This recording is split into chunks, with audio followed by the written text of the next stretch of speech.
Your Eminence, Cardinal O'Malley, Father, President Leahy, Father Monin, Father Devono, members of the faculty, my fellow recipients of honorary degrees, parents, siblings, and the distinguished class of 2014. Congratulations to everybody here today. You know, I thought I had a lot to worry about as I was listening to the introduction between Afghanistan and Iran and so forth. But now I'm worried about where Challenger is.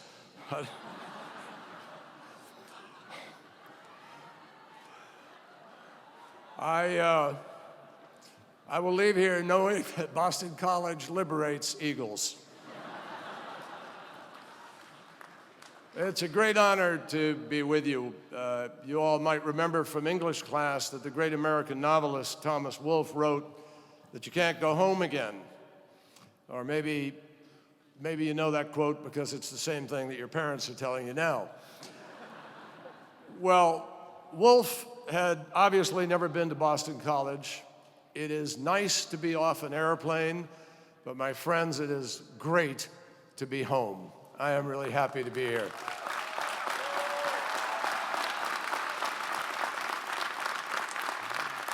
I know that many of you stayed up all night so you could see your last sunrise at BC. Some of you thought it would never come, graduation that is. I've got news for you. Some of your parents and professors didn't think so either. Now, I notice a lot of you are wearing shades.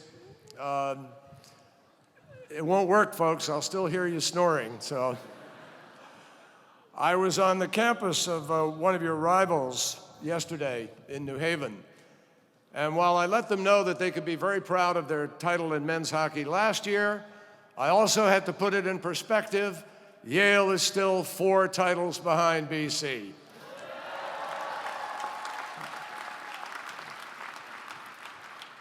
There are many things, actually, that Yale and Boston College have in common, but one is probably the most powerful: mutual dislike of Harvard.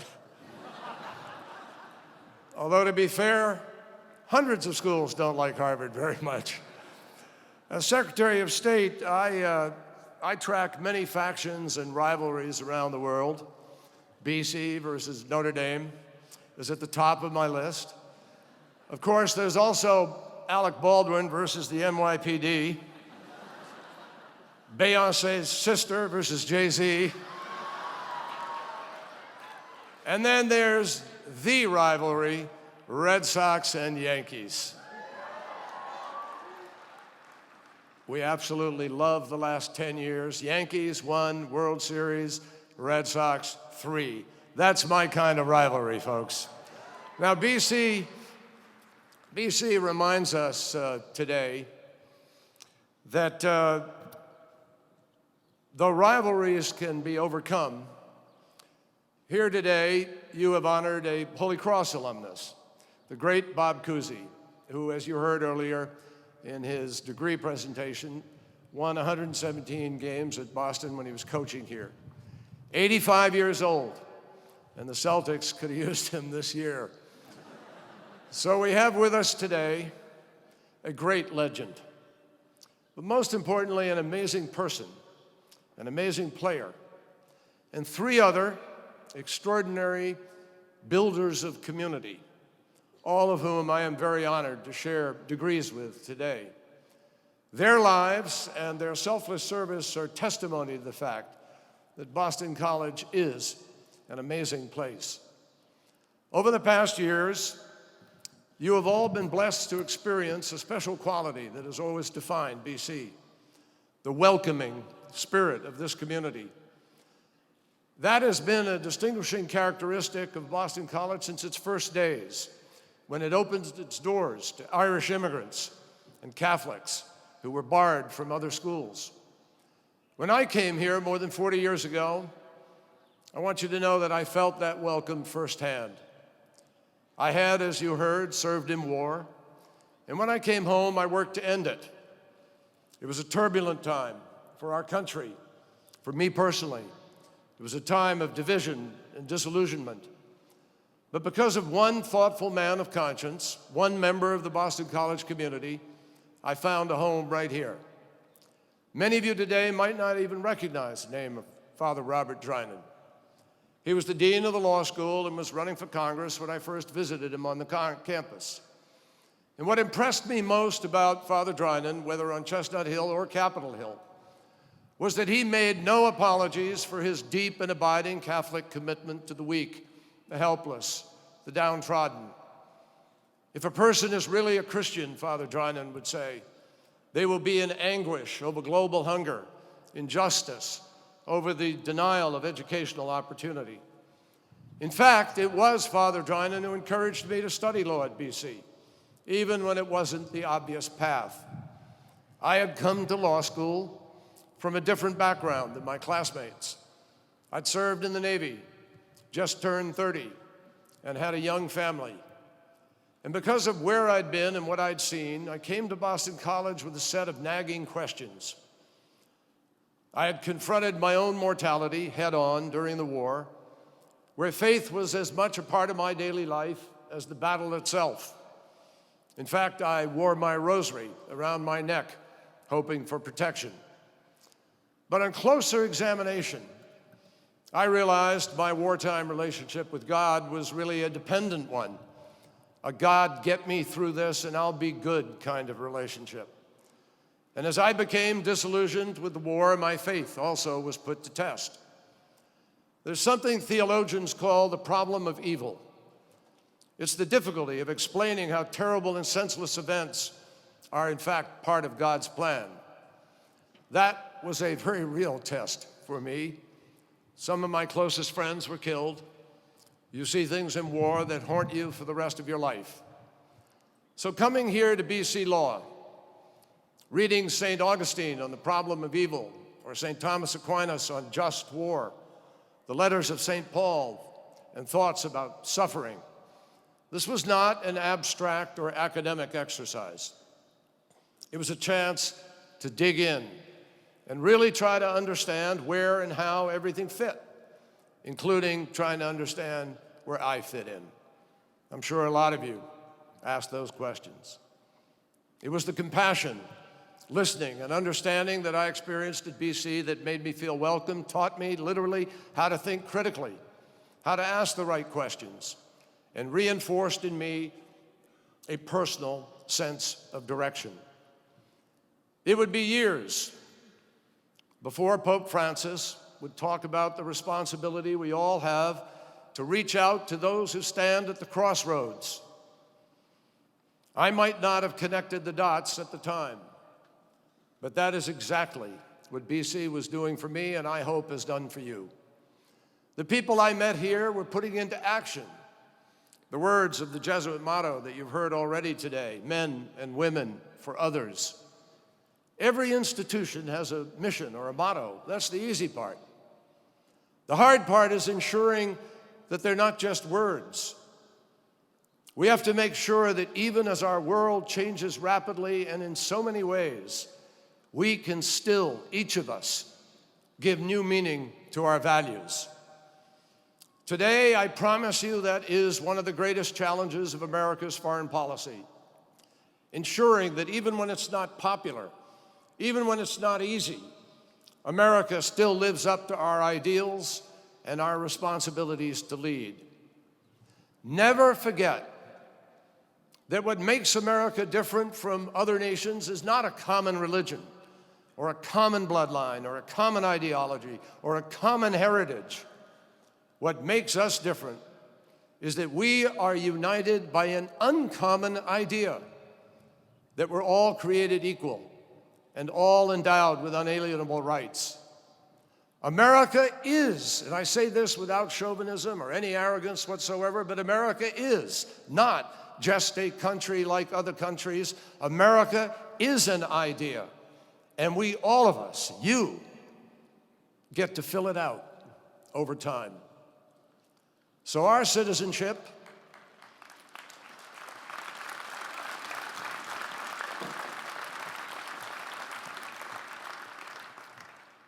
So our citizenship is not just a privilege. It is a profound responsibility. And in a shrinking world, we can't measure our success just by what we achieve as Americans for Americans, but also by the security and shared prosperity that we build with our partners all over the world. In times of crisis, violence, strife, epidemic, and instability, believe me, the world still looks to the United States of America as a partner of first resort. People aren't worried about our presence, they're worried about our leaving. One of the great privileges of being Secretary of State is getting to see that firsthand. In December, I walked through the devastation left behind by the typhoon in the Philippines.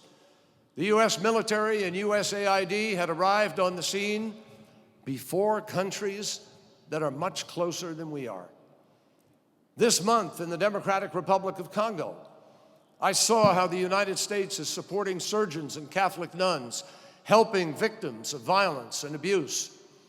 And just a few weeks ago in Ethiopia, I saw what our sustained commitment to combating AIDS is achieving. Local doctors and nurses are making possible the dream of an AIDS-free generation. We're on the cusp of achieving that.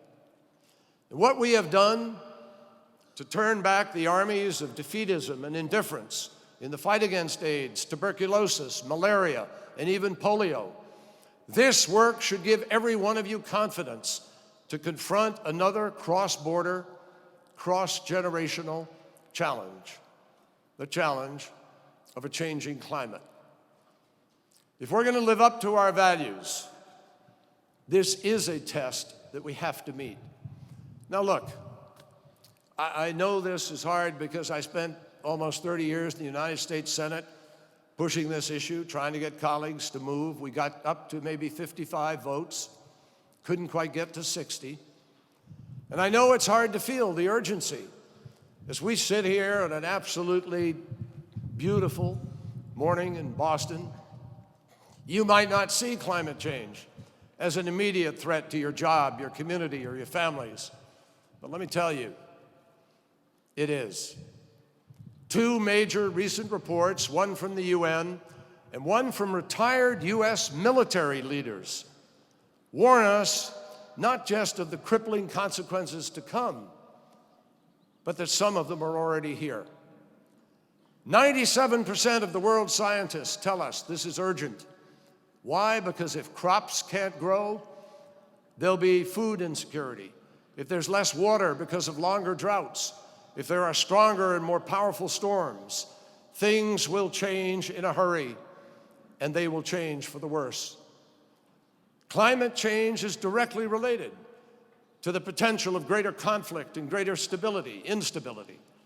I'm telling you that there are people in parts of the world, in Africa today, they fight each other over water. They kill each other over it. And if glaciers are melting and there's less water available and more people, that is a challenge we have to face. And guess what? It is the poorest and the weakest who face the greatest risk. As Father Drinan would say, we should be in anguish over this. What's frustrating? What's frustrating?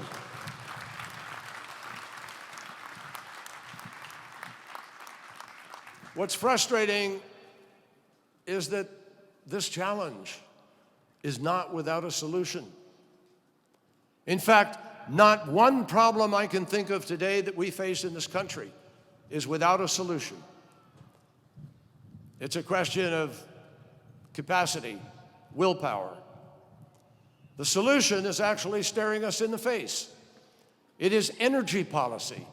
Make the right energy policy choices, and America can lead a $6 trillion market with 4 billion users today and growing to 9 billion users in the next 50 years.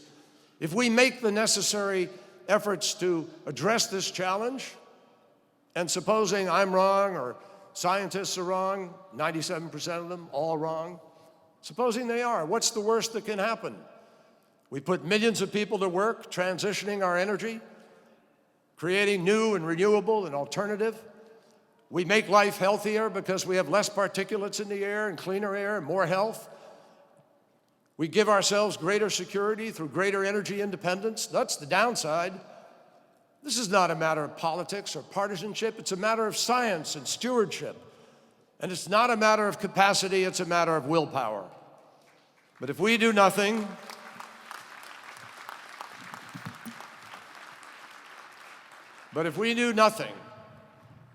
and it turns out that the critics and the naysayers and the members of the Flat Earth Society, if it turns out that they're wrong, then we are risking nothing less than the future of the entire planet. This is not a hard choice, frankly, but still, let me tell you, we need the help of every single one of you to make it. In the end, all of these global challenges, how to defend against extremism, how to eradicate disease, how to provide young people with opportunity, how to protect our planet, all of these questions of whether men and women can live in dignity. What do I mean by dignity? I mean exactly the same thing that Father David Hollenbach taught on this campus and brought to the forefront of Catholic social teaching, that when families have access to clean water and clean power, they can live in dignity. When people have the freedom to choose their government on election day and to engage their fellow citizens every day, they can live in dignity. When all citizens can make their full contribution, no matter their ethnicity, no matter who they love or what name they give to God, they can live in dignity. And this is where you come in. The struggle for dignity, whether across town or across the world, it makes demands on your own lives. The diploma that you will receive today isn't just a certificate of accomplishment.